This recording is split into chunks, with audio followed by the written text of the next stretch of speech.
You are looking at Julian's pronunciation guide, where we look at how to pronounce better some of the most mispronounced words in the world, like this other curious word. But how do you say what you're looking for today? Let's learn once and for all how to pronounce this word. I love this word, and it is confusing because there are different pronunciations. If you want to learn, by the way, more vocabulary that is confusing in English, stay tuned. I've got more videos for you you'll want to listen to. Stay tuned. Stalactite is the British English pronunciation,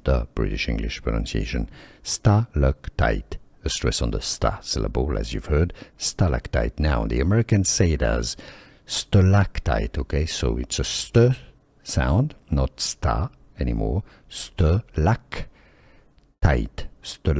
So you kind of reverse the and a. Stalactite, stress on the second syllable for the Americans, the US pronunciation. So, in summary, stalactite, American and British English, stalactite, American pronunciation, stalactite. Did you get this? Was this clear enough? Let me know in the comments. Was this any useful? Let me know. See you soon. Here are more videos on how to pronounce more confusing words and names too many mispronounced. Like this video if you found it useful. I appreciate your support. I'll see you soon, and thanks for watching.